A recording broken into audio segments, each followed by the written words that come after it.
Welcome to a football show, Friday morning NFL draft edition. That is Nick Suss of the Tennessean and Braden Gall. We are brought to you by Sinkers Beverages. The Tennessee Titans have drafted Carnell Tate at number 4, wide receiver out of Ohio State, and Keldric Faulk, Auburn defensive lineman, at number 31 after trading back up, and we've got a lot to discuss. Good morning, Nick. I would say, how are you this morning, Nick? Yeah, we'll leave the gory details out, but if you guys see me chugging some off-brand Pedialyte this morning, I'm dealing with a small bout of food poisoning, but all the better to talk about NFL draft while I am just making it through. We have a lot to discuss. The show must go on, so let's talk Titans. Are you in better shape today than Jared Stillman was last night when the Titans selected Carnell Tate at number 4? So we'll get to all of this. I do want to say special thanks to Stillman and to Chris Childers, who's been a close friend of mine for a very long time. They did a wonderful job last night they were on the air for over 4 hours, live streaming the entire time during our draft party. We had over 50 people at ML Rose. Thanks to Sinkers Beverages for running it. Thanks to ML Rose for hosting it. Thanks to Jared and to Chris for doing the work that they did last night. My voice also a little hoarse this morning, but that's self-inflicted wounds, Nick. Self-inflicted by me and the crew last night. And more importantly, special thanks to all of you. Got to meet so many of you guys, many of whom I've never met before, who came out and spent some time. The weather was spectacular. We were on the back patio. It was a great setup. The food was great. And all of you for showing up and supporting the Our Kids Foundation. Every penny went to the Our Kids Foundation. There still are some tickets for Saturday night, as you can still come by Shotgun Willie's Barbecue and hang out. $75 Q&A as long as Nick is healthy. We're going to have an off-the-record Q&A. Paul Karski, Nick Suss, myself, Cavendish, James Foster, and some others. James Foster getting some Twitter love from the Titans last night, by the way. And lots of good stuff. We're going to have a bourbon tasting. We're going to have some prizes and some merch and some giveaways, all kinds of really fun stuff. So still tickets available for that. Very limited slots left. Again, $75. Every penny goes to the Our Kids Foundation. That is all you got to do is email incrowd@sinkersbeverages.com, 7 to 10 p.m. tomorrow night on Saturday night after all the draft is done. Lots of stuff to get to today. We will talk Carnell Tate. We'll talk strategy at 4. We will talk the trade back. We'll talk Keldric Faulk. We'll talk about what this means for the team and expectations and what does it tell you about Robert Saleh, et cetera, et cetera, et cetera. All kinds of great stuff and lots of you guys in the comments. So let's see if we can start here. So here we go. Great first round. Also, good article, Nick Suss. There you go. Thank you.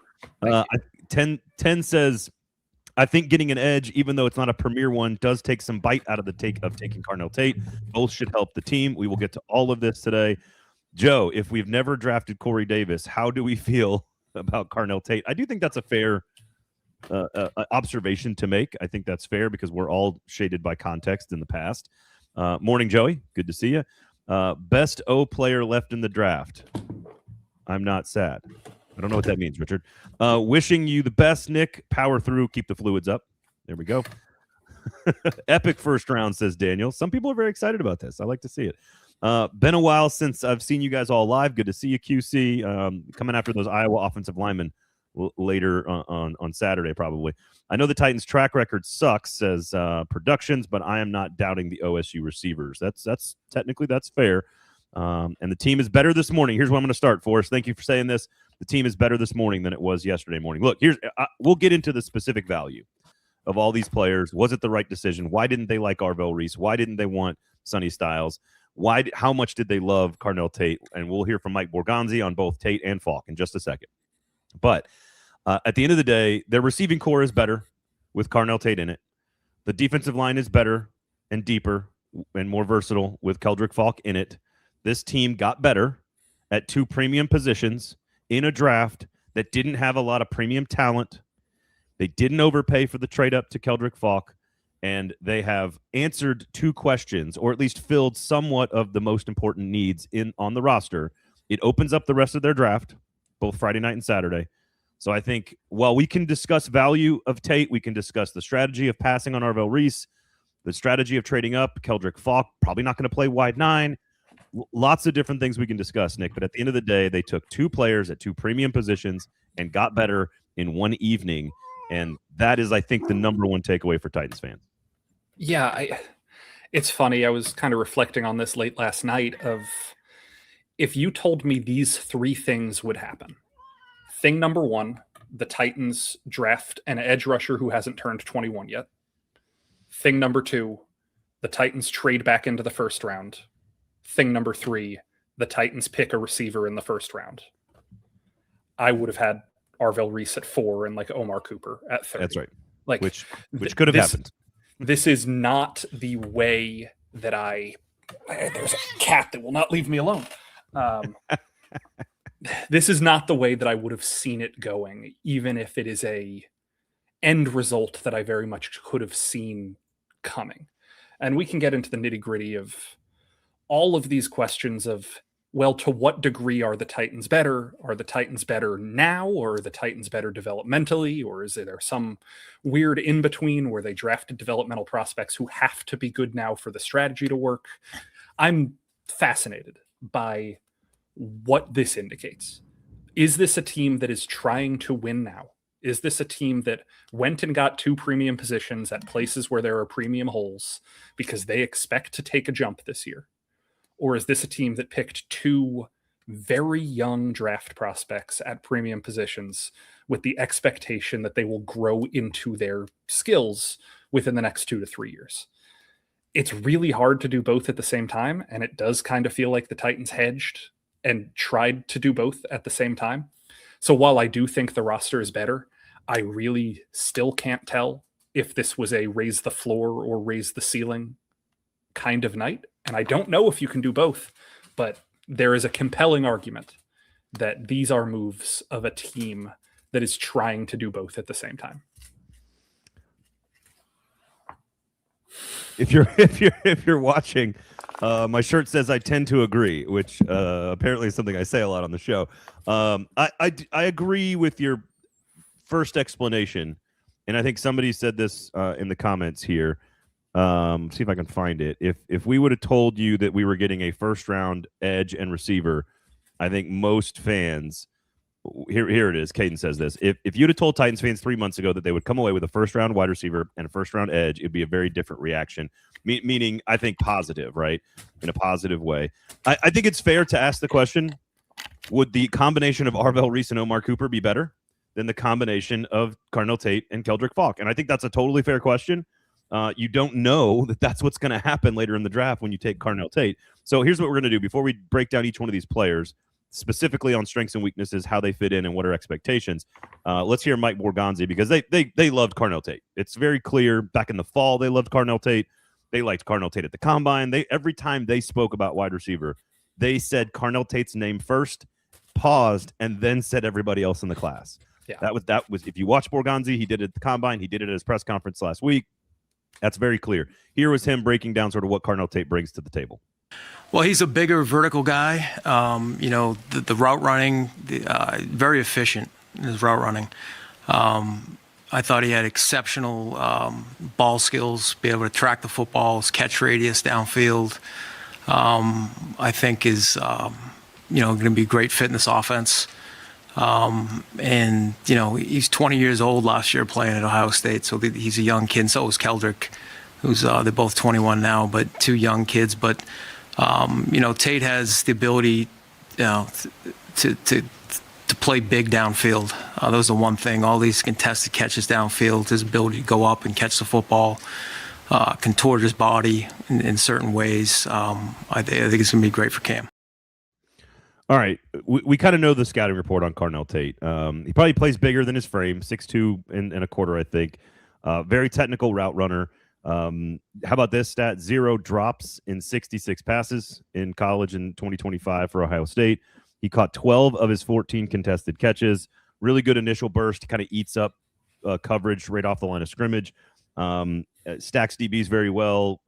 He gives effort while blocking. And then if you want to go to the negatives, of course, look at the Miami game where he played really good competition. That was probably his worst game of the season in the playoffs. He is not a yak guy. They would force feed him the ball around the line of scrimmage, and he would not break tackles. He does not have the quick twitch explosiveness to sort of create a bunch of stuff. He gives effort in blocking, but he doesn't have great play strength when it comes to after the catch or blocking. So he's going to have to get a little stronger. He's definitely a wiry kid for sure. I think he fits in very nicely as a number 2 with Calvin Ridley as a low-end number one, with Wan'Dale Robinson taking all of the focus on the underneath and the short passing game. I think he does fit in nicely, as you and I talked, I think, a couple of weeks ago. Yeah. Ridley and Tate are both capable of being quality intermediate players and deep players. I actually think Carnell Tate is the deep player, and I think Calvin Ridley is the underneath player, because if you watch Tate's routes, the backside digs and sort of some of the bench routes, that's where he loses some of his technique a little bit. He's a better down the field player, great contested catcher, obviously in traffic, going to be a great red zone target.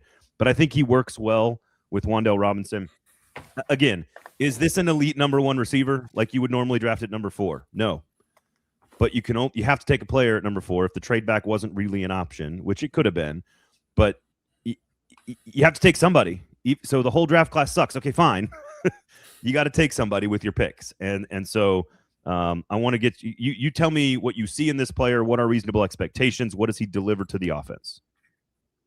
Yeah, I think that the way I'm processing it right now is Carnell Tate is a move that is not – he's not the missing piece in the offense, but he is the last piece in the offense, in the sense that there was something that the Titans needed to do to fill out the offensive scheme. Like we're talking about here, of if Carnell Tate is your contested catch guy and Ridley is your run after catch guy and Wan'Dale Robinson is your underneath guy, whether that manifests as Tate being the vertical threat or Tate being the intermediate threat or vice versa with Ridley, however it manifests, they now have a 3-level passing attack with their 1-2-3 receivers.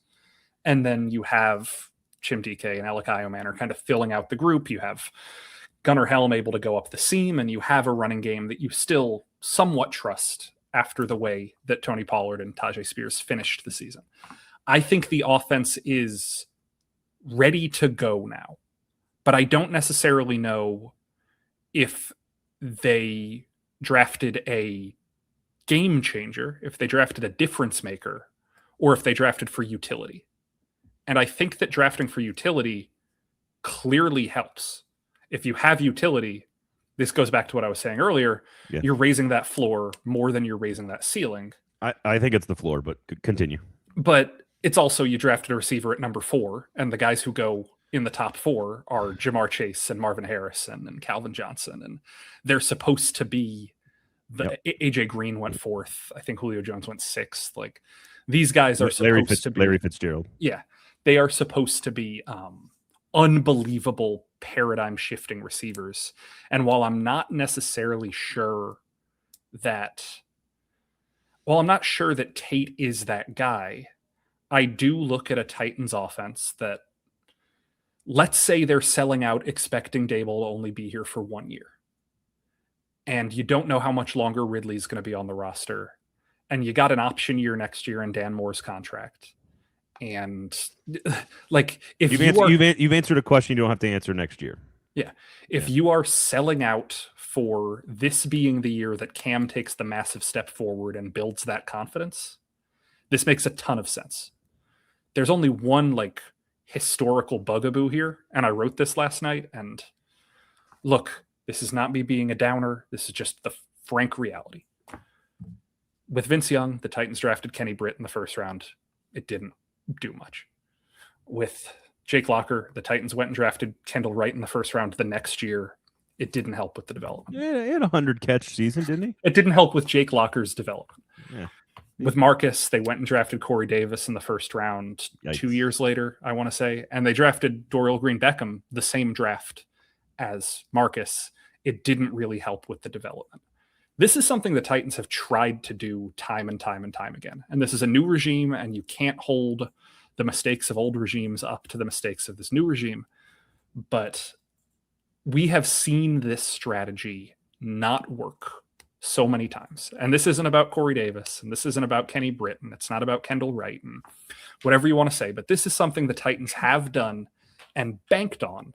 And I understand why some fans are reticent to lean into, I want to be full-throated optimist about this.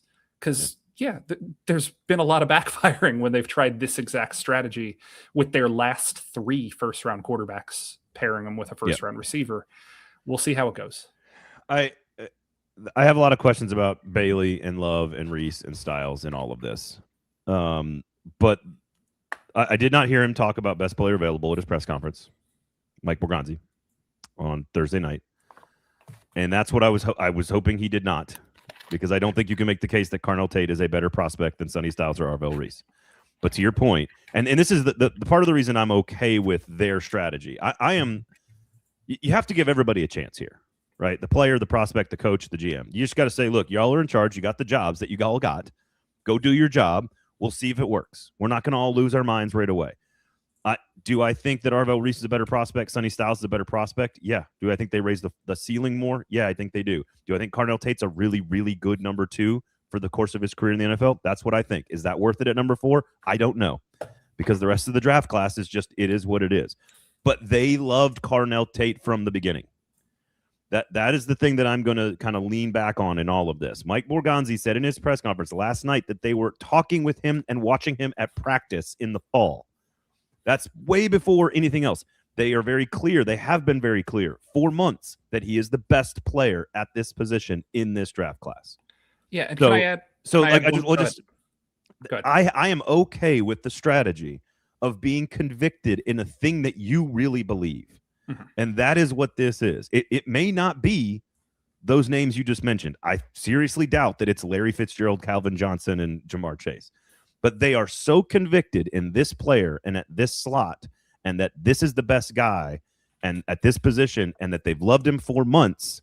I'm okay with that being the strategy, and then we'll judge it later on. I just think that's different than, we thought David Bailey was going to be there, and then we got stuck with Carnell Tate. That's so different than circling a guy, targeting a guy, and going and getting that guy. I will also add, and tell me if this sounds familiar, Braden. Tell me if this sounds familiar, people in the comments. One of the reasons that Braden and I started a little bit late this morning is right before the show, I was on the phone with the director of football at IMG Academy, where Carnell Tate is now the highest draft pick in IMG Academy history. They have some strong feelings about Carnell Tate down there, obviously. When describing Carnell Tate's demeanor, when describing what makes him a special football player between the ears, the line that this football director said was, man, there's this incredible thing about Carnell that like things can be going really bad and things can be really hard on the field or off the field. And you wouldn't notice it because he's not reacting.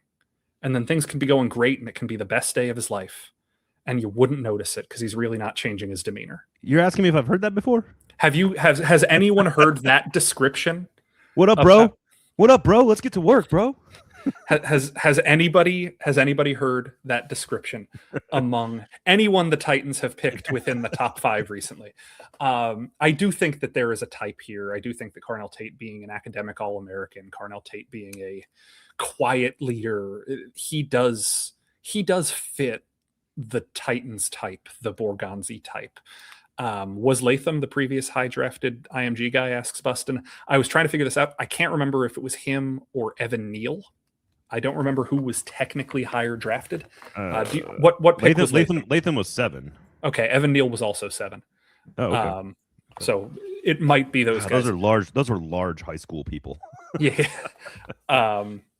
But yeah, I think that when you hang on for a second, real quickly, because I don't want to. Jabari says good guys don't win you games, and he's kind of laughing tongue in cheek there. It's not that that Cam and Carnell Tate are good guys. I mean, they are. It seems like. But smart and stoic and focused does not mean you're nice. Yeah. Those are two different things. Yeah, I think that if you guys this is good. Calm word. Calm word. Yeah, very good.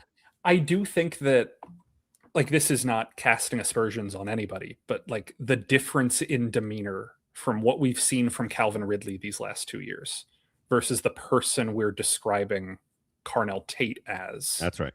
I do think one of them fits the Cam Ward era in a way that the Titans are putting culture first. And I'm not the first person who said this. I'm sure you guys have heard this many times before, but the Titans tend to believe right now in the Borgonzi era that culture starts with the individual, that you have to draft the right people who are the right kind of equipped to see what you're building. You're not taking a flyer on a guy who maybe you can fix him. You're getting guys who are going to know the standard before the standard is taught to them.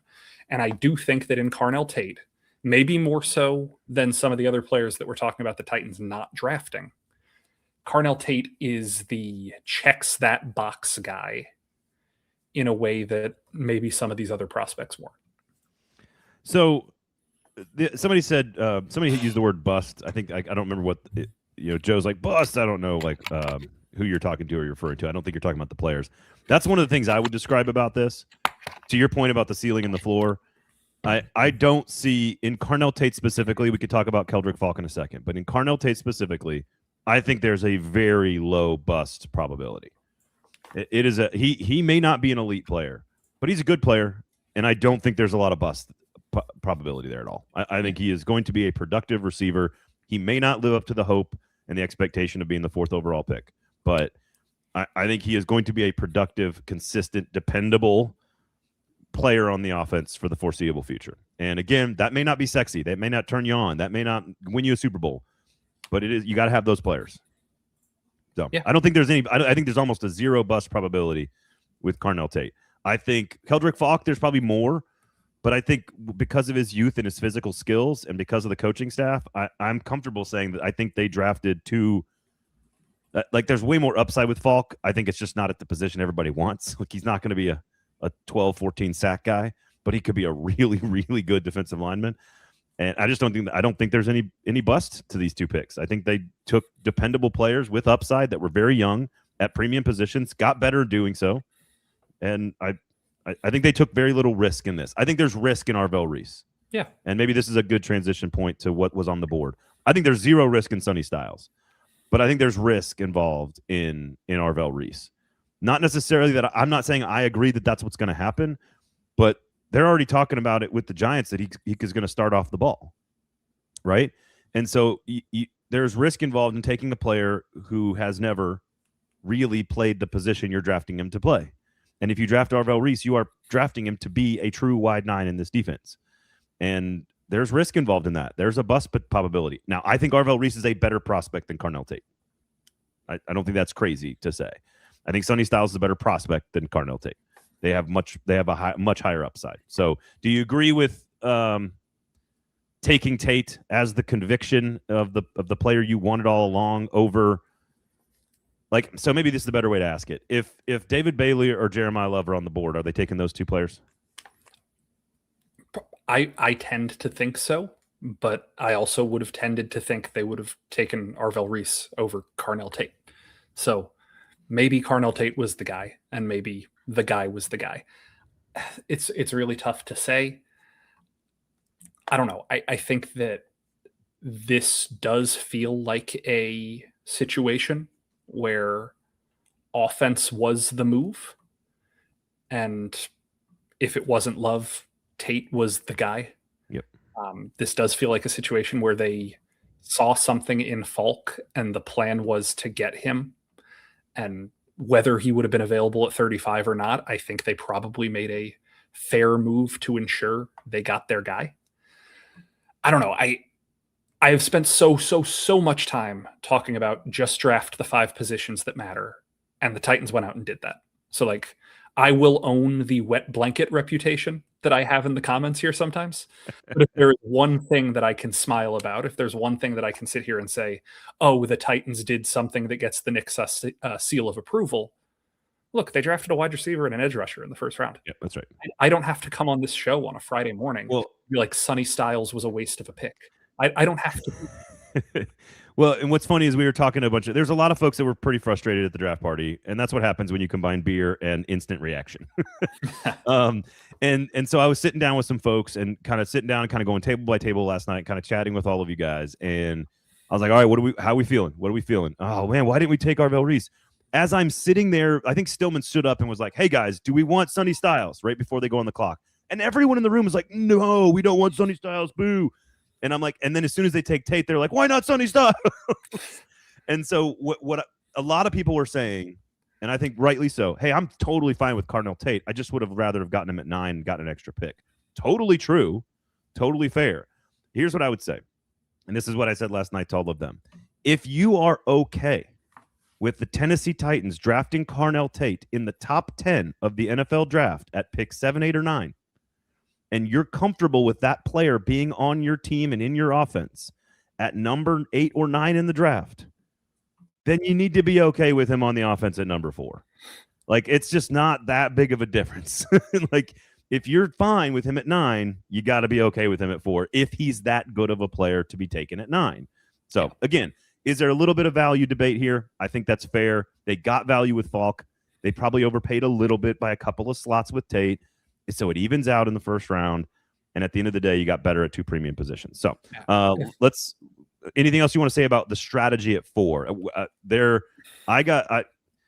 I was told that there was a very real possibility about a trade back before the draft started, and that did not necessarily materialize. But the Chiefs did move up. There are other teams. The Cowboys moved up. There were plenty of other teams that moved up. So, and the thing to add, sorry if we've already talked about this and dehydration brain is setting in, but if you look at Brett Veach's comments, a lot of the reason that they moved up to pick Delane, he said, was based around, well, once Tate was gone, we knew Delane was the guy. And the Chiefs moved up to 6 to pick Delane. I don't know. It does feel like... You're saying they would have come up to 4 to get Tate. I'm saying that if the Titans moved down to 7, 8, 9, I don't think Tate's there. No, I agree with you, but Jordan Tyson would have been, and Mekhi Lemon would have been, and I think Lemon was the steal of the draft potentially. But that's my personal opinion. I'm a consistent man. I've been saying it since January.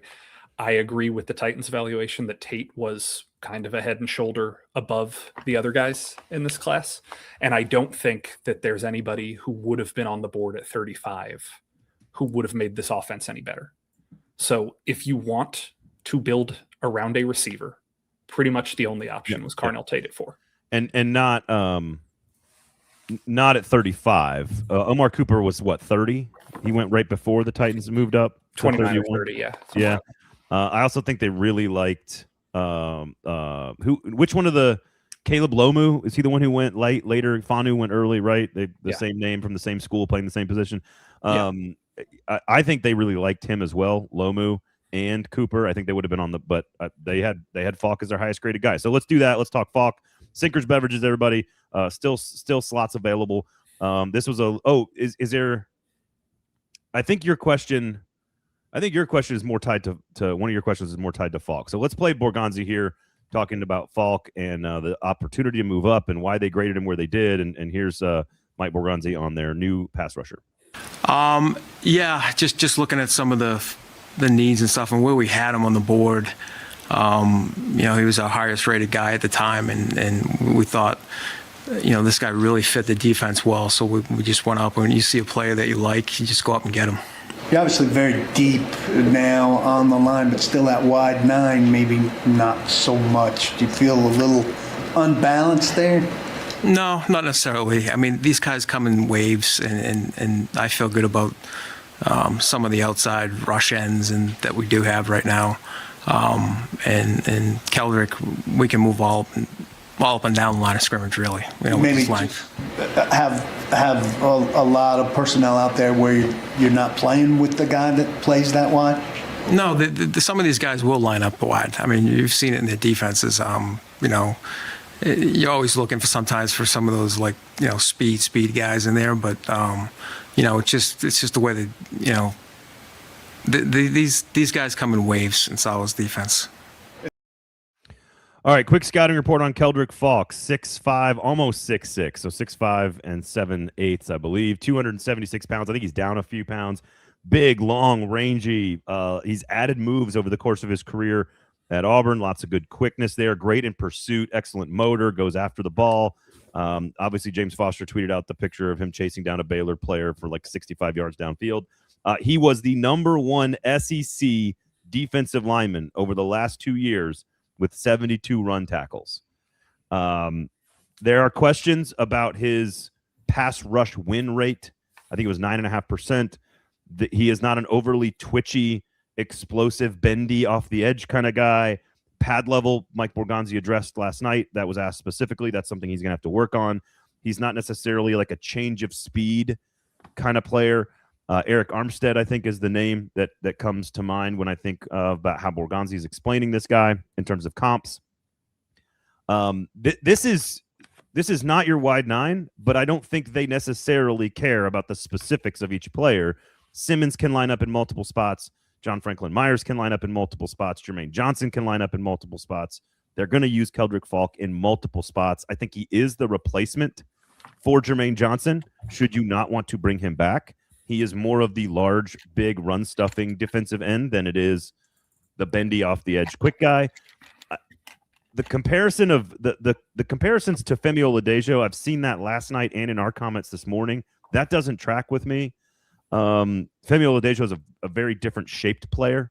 I think people don't realize how big Keldric Faulk is. Yeah. Femi Oladejo is much shorter, and actually I think he will be given a chance, in my opinion, now that they've got all these pieces. I assume that Femi Oladejo will be near the front of the line to win the wide nine job if he wants it. I don't know if he's got those skills, but they have a lot of really talented, big, versatile pieces on their defensive line. And much like Tate, this is a long-term play. He's very young. He's going to need a little bit more projection and work and development than Carnell Tate, but it is a premium position of value. They told you he was the best player on their board by a large margin, was not going to get to them at 35. Again, we can debate Arvell Reese and Omar Cooper might have been better, but like you don't know that that's going to happen. You cannot project that stuff from happening. And they got an edge, and they got a receiver in the first round with first-round grades and first-round talent. What do you see with Keldric Faulk? What do you like? What are your questions? Yeah, before we get into the nitty-gritty, the most important thing to say here about Keldric Faulk is that picking Keldric Faulk doesn't preclude you from coming back next year and picking somebody like Colin Simmons if you're in position to do that. Same with Jeremiah Smith and Carnell Tate, for the record. So. Like, there is absolutely no reason that the Titans have to say, well, we picked this guy 31st. We're done developing this position. Right. So Keldric Faulk doesn't have to be a number one for this pick to be worth it. But look, you want a guy who's going to actually sack the quarterback. You want a guy who is going to affect the pass game. That is why this position is valuable. It is much easier to find a run stuffer, broadly speaking, than it is that elite 10 to 12 sack a year guy. We know one is more valuable than the other. I don't know if Faulk projects as ever being that guy, but I do like the way that the Titans have set up this defensive front to be heavy rotation, to be keep players fresh, to use players to their strengths instead of making somebody play 70 snaps a game or whatever it is. If your rotation ends up being, let's say you got Jermaine Johnson, Keldric Faulk, Femi Oladejo, Jacob Martin, and Solomon Thomas rotating on these spots off the edge, with Simmons playing the lion's share and Franklin Myers playing the lion's share on the interior, but Franklin Myers can jump outside as he needs to. And I think you're going to have a fresher defensive unit. I think that you're going to be able to take advantage of offenses because you'll be able to rotate without sacrificing too much talent. I think there's a way this works. We've talked so much about the Saleh doesn't like to blitz of it all, the win with 4 of it all. I don't know if the Titans went out and it's like I said with Tate, it's utility versus game changer. I don't think this is a game changer, but I think from a utility perspective, this made the Titans defensive front and by proxy, the whole defense more functional than it otherwise would have been without him. Look, I Keldric Faulk, when I was writing, and I think I was doing this with PK like early in the year, and I spent a lot of time in writing those articles for PK every week, looking at wide receiver 1 and looking at edge rusher. Who's going to be number 1? Who's going to be number 1? And receiver, it was very fluid, but we eventually settled on the top 3. At edge, Keldric Faulk was a preseason top 5, top 8 prospect in the draft class. That is where his talent and like freakish skills have always been located. I think as the season went along, again, the numbers are very obvious. The pass rush win rate is low in the SEC, and his run stopping is number 1 in the SEC. That is just who he is, and that's okay. Eric Armstead for this team for 10 years would be a hell of a player. So, I don't want to. It's hard to kind of say the same thing over and over again here. We got to wait and see. I trust the defensive coaching staff with Saleh and White Cotton and this group to get the most out of a player who's that young and talented. It just might not be the thing that everybody wanted out of that player. And I that's kind of where I'm at. It's the same thing with Tate. Like you want Jamar Chase. There are no Jamar Chases in this. You want Myles Garrett. There weren't really any Myles Garretts in this class. Maybe Bailey could be the best one. He wasn't an option. So I just think you're adding really high level number 2s that are going to start for you for a long time. And I think all these defensive linemen are going to add, as Borgonzi said, they're going to come at you at waves. The trade itself, by the way, we haven't actually put the details up on this. They gave up the 35th overall pick, the 66th overall pick, the 101st overall pick. They got 31, 69, and 165. So they move up 4 spots, then they move down 3 spots, and then they move down 64 slots in later. So they only have 1 pick in the next like a 100, which is not great. But then they have a boatload of picks. It's going to be a really active Saturday. They've got pick 69, of course, coming up tonight on Friday night.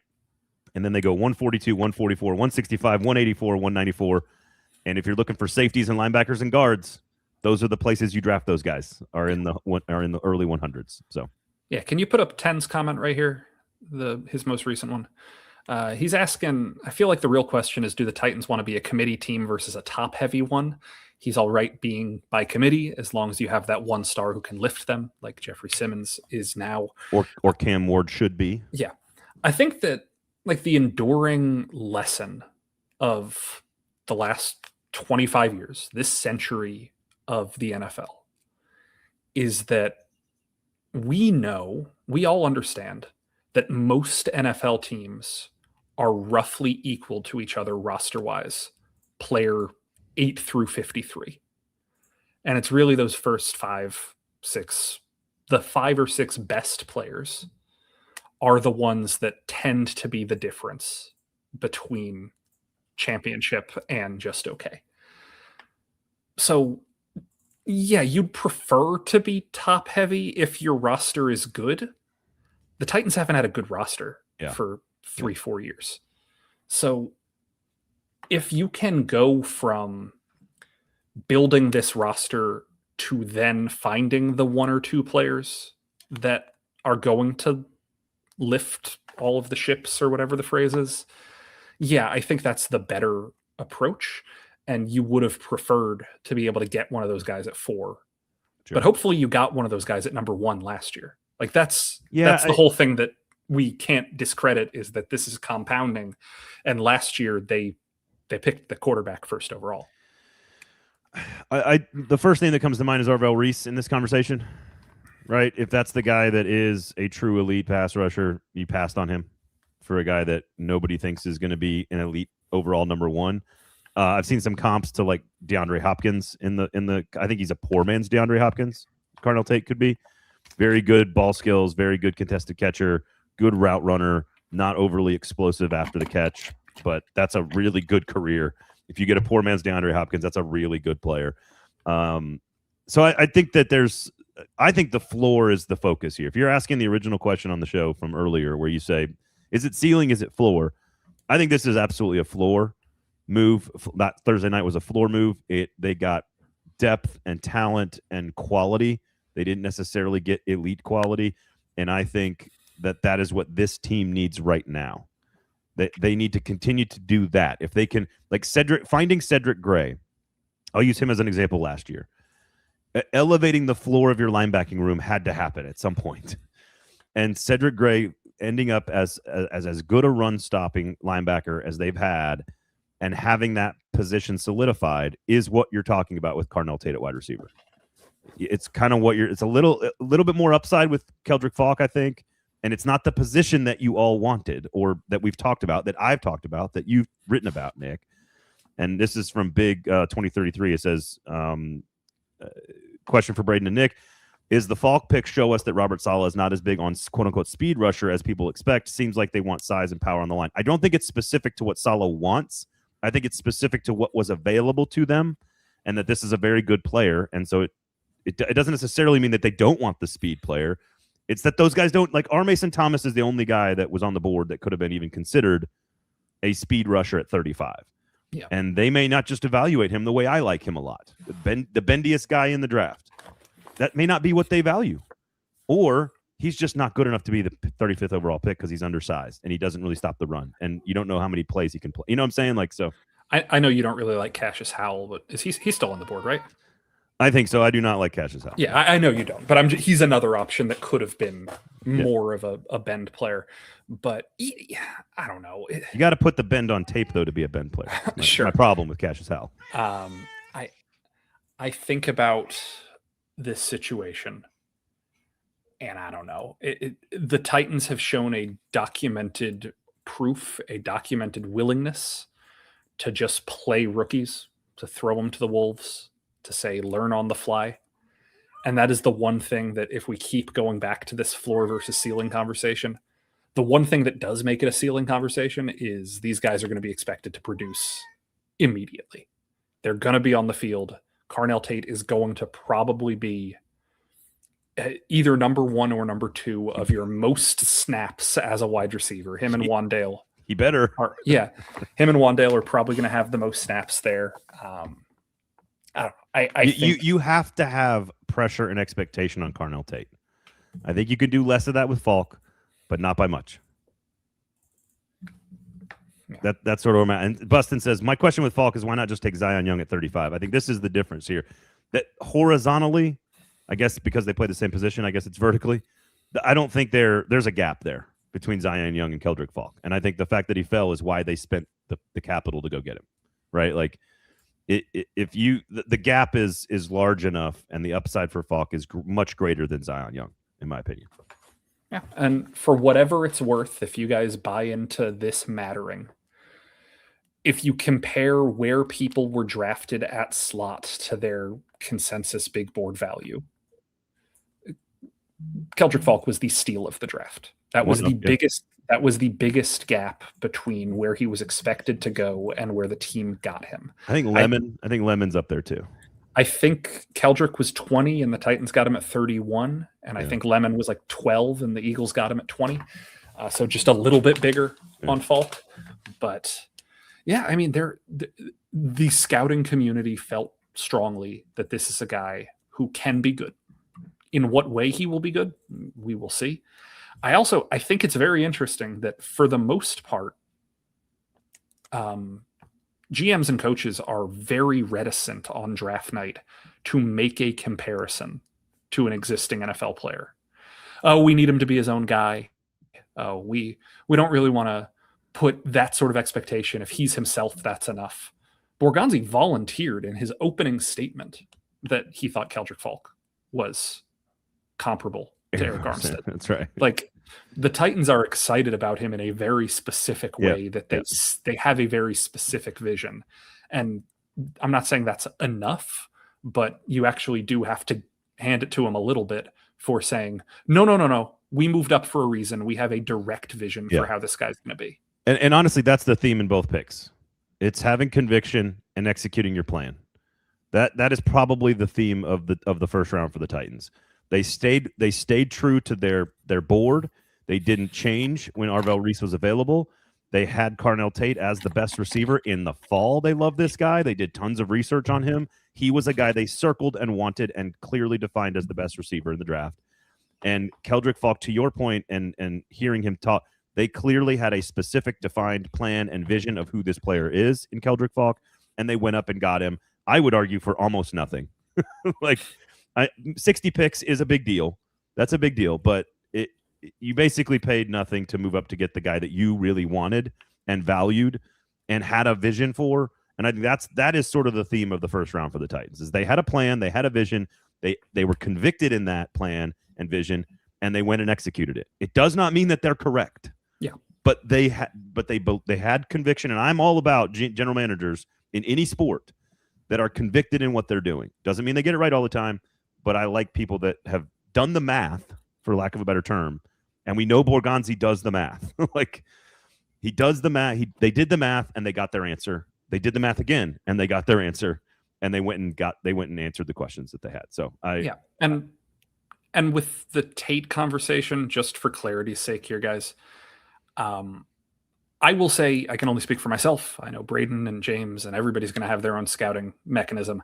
I think there is a big difference between this guy isn't Jamar Chase and this guy isn't a number one. I do think Carnell Tate's a number one receiver. I don't know if he's a number one receiver as a rookie. Okay. I do think Carnell Tate's a number one receiver. I think they drafted a number one receiver. Okay. I don't think that he is the caliber of number one receiver that goes as high as he just went. But I know way back in the comments earlier, people were talking about Rome Odunze going 8th and Tet McMillan going 7th or 8th, or I guess it was 8th and 9th with those guys. I would have put Carnell Tate as a comparable prospect to those guys. And Tet McMillan's been a very good pro through 1 year. I think Rome Odunze has shown flashes.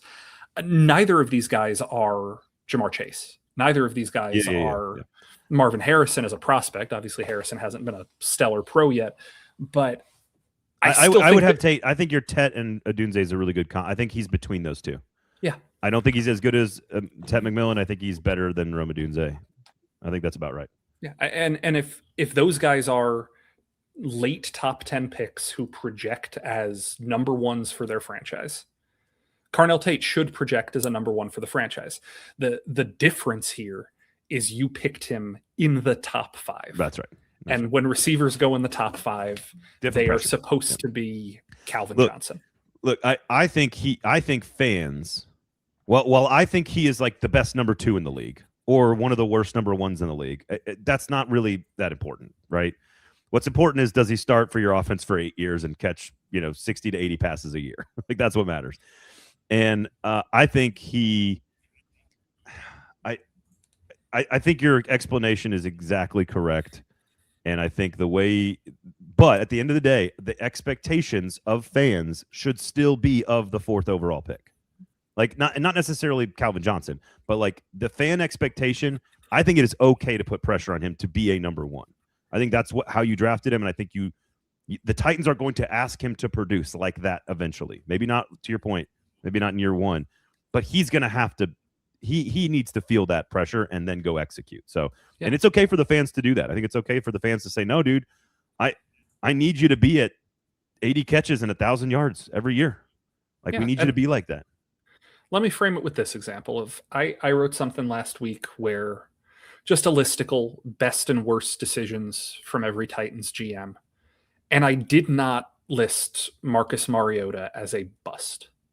And I had a coworker come up to me and they're like, he was a number 2 pick and he didn't get to a second contract. How is he not a bust? And like, those are the relative conversations you have to have when you pick a player this high. Because I think all of us can, like, I don't think he's a bust. Yeah, all of us can rationally say we don't think Marcus Mariota was a bust. Got hurt. But if you look at a quarterback you picked 2nd overall who never lived up to those expectations, I understand why some people would say it that way. I think Tate is a comparable situation here. If you pick a receiver this high, you expect him to be a certain breed of receiver. And if he turns out to be a fringe 1,000-yard guy, I think it is fair to say, wow, that is an upgrade over what the Titans have done historically, and also maybe a reach. It doesn't matter if it's a reach if the Titans win, but it might have been a reach. That's right. I don't want to get into an argument over semantics about what bust means. Yeah. Like Isaiah Wilson played 4 snaps. That's a bust. Ryan Leaf, who I actually know personally, is a bust. Zach Wilson is a bust. Like, I don't think you can be in charge of the greatest turnaround in franchise history and be called a bust. That's just my opinion. Is it disappointing that he didn't get to a second contract? Disappointing that he didn't live up to being number 2? Disappointing that he got hurt? Disappointing on how it ended? Agree. But, oh, by the way, he's still playing NFL football, just for the record. Kevin Dodd was a bust. That's correct. All right, let's move on to who's available here. Quickly, we'll look at 2nd round, 3rd round, 4th round, 5th round, etc., and what the strategy is moving forward. And I think this is one of the biggest things to take away from the 1st round for the Tennessee Titans is they have the entire draft to play with now. because you ended up with an edge and a receiver at premium positions already in one night, you can now go do whatever else you want. If you get Keontae Scott at 69 and you want to take a nickelback, go for it. If you want to take a great tight end who falls to you at 69, go for it. If you want to take a linebacker that falls to you at 69, go for it. If you want to take an interior, if Sam Hecht falls to you at 69, you take him and you don't ask any questions. You've got a bunch of extra picks to draft non-premium positions, whether it's running back depth or tight end depth or linebackers, great safety class.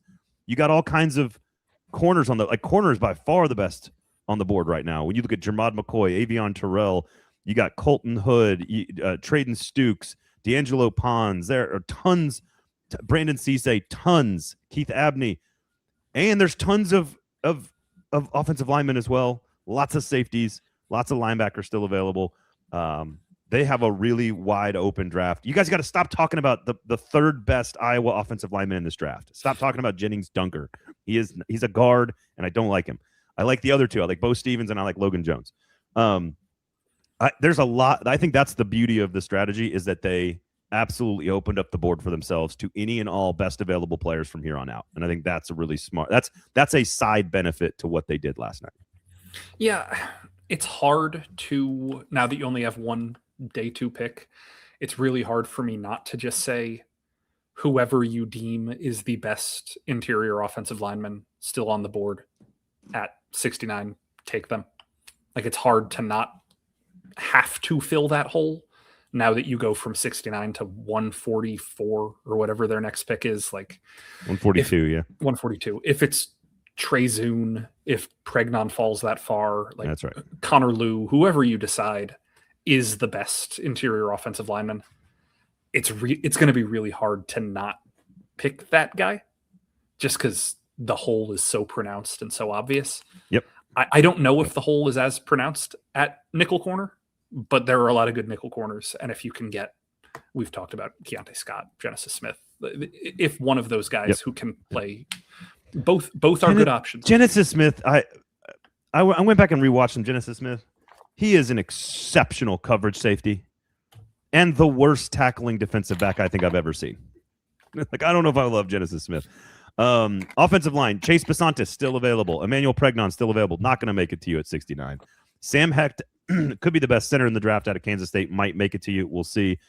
Jennings Dunker is one of the is in that list. Trey Zune, Bo Stevens, Billy Schroth out of Notre Dame, Connor Lew, Travis Burke, Logan Jones, Jalen Farmer, Markel Bell, Keegan Trost, Matt Golden, Diego Pounds, Caleb Tiernan. All these guys available. I like Tiernan. Probably could be available. One of these guys. Again, I think you double up here. The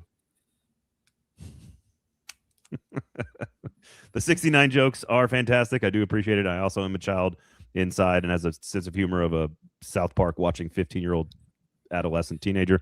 So I appreciate all the 69 jokes. Here's the thing. I think you can get in your next 4 picks. So that's 69, 142, 144, and 165. I think 2 of them are offensive linemen. And I don't care if you draft them 1st and 4th, 2nd and 3rd. I don't care. I think you need to get 2 offensive linemen. You need somebody that's going to compete for starting opportunity, which is probably more of your pick in the 60s. I also think, here's the other thing, with all these picks, you might be moving back up into the 4th round with a couple of 5th rounders maybe to move back up. So we'll see if that is a factor here. But I think you need 2 offensive linemen in the next 4 or 5 picks. I think you probably want to go get a safety. You probably want a nickelback. You probably want either a tight end or a running back. But I think the focus now becomes offensive line for sure. It has to be. It has to be. There are obviously free agents you could still go after, but you need it. You need it. There's no 2 ways about that. You need it. So I would agree. Pay attention to the linemen. Watch the linemen go off the board. Obviously, there was a huge run on tackles yesterday in the 1st round, but a lot of value still left on the board. Absolutely. And I think somebody mentioned packaging 142 and 165. I think that's very real possibility. I wouldn't be out of the I could be convinced to trade 69 plus picks to move up into the 50s. To move up into this, like move up 10 spots into to 59 to make sure when your guy's still available, like you did with Keldric Faulk, that you go get him. Sam Hecht is the guy I'm circling here. out of Kansas State. Now, there's a chance he goes in the first 5 picks tonight. But if he's available at 52 or 55 in that range, I would absolutely consider going up and getting him. Yeah, I wouldn't hate it. The other name I really, really want on this defense is Kyle Lewis out of Pittsburgh, who's a converted safety who plays linebacker, and he's a great coverage player. He would pair perfectly with Cedric Gray in that room in terms of skill set. I love the idea of Kyle Lewis on this defense. So, and people are asking about Will Levis. I guess I should ask you about that. I think Will Levis is more of a trade and camp kind of situation, but is it possible that Will Levis is on the move and that's how they get back into the 4th round or something like that? They give up a 6th and a 5th and Will Levis and they get a 4th round pick, something like that? We do have to acknowledge here that in the last 5 years, I don't believe a quarterback who has been traded to not be a starter has fetched a team anything better than a 6th round pick. And there is no team that would be trading for Will Levis to be their starter. I do think there's quarterback value, and I'm not trying to undersell the value of going and getting a quarterback. I do not think that this is a Friday pick or a Friday trade. If there is a trade, this is a Saturday trade. Yeah, Kenny Pickett was worth a 6th round pick, and like that's the caliber we're talking about here. Geno Smith is going to start for the Jets this year, and I think they gave up a 7th round pick for him. I think the question is, can you package things? Right, like it's about packaging value. So yeah, but even then, the packages tend to be backup quarterback and a 7 for a 6. It's almost never backup quarterback and a late 2 for an early 2. What about 4th string quarterback? 3rd string quarterback, I guess is fair. All right, what is in your brain about the first? What are you going to write about with Carnell Tate and Keldric Faulk? What have you not written that you are like the T-Rex arms and the like? I want to know where Nick Suss's editorial brain is at with those first 2 picks. Like, what's the thing? You're talking to high school coaches, of course. Like, you're doing all the traditional reporting. I want to know what's the non-traditional Nick Suss brain doing right now. I don't know yet. I have not been up to it. So we'll talk about this next week. We will figure something out because there will be something, but I don't have it yet. It's always in there. It's always in there bouncing around. Make sure you subscribe to the Tennessean for good journalism. Good stuff on you for last night. Special thanks to everybody who came out last night, to Stillman, to ML Rose, to Sinkers Beverages, to Childers, to all of you who came out. Thanks for helping us raise money for our kids. We're going to have a lot of coverage, of course, from now. And we got the Paul Karski podcast. We got Hot Read podcast with me and James Foster after the whole draft. We're going to be Saturday night. If you want to come by, $75. You're going to get a ton of value. I got an autographed Skoronski helmet to give away. We got new logo stuff. We got barbecue sauces, all you can eat, all you can drink, bourbon tasting, private Q&A off the record. Hopefully Nick Suss is feeling better by then. Otherwise, thank you all for listening. Be excited about the growth and progress of your team in the first round. I think they went out and executed their plan. Even if you disagree with the picks or the players, they had a plan. They went out and executed it. They were convicted in that, and now we'll see if it works. And that's the beauty of this whole thing called the NFL draft. So for Nick Suss, I'm Braden Gall. Thanks for listening. Thanks for hanging out. We will talk to you soon next week.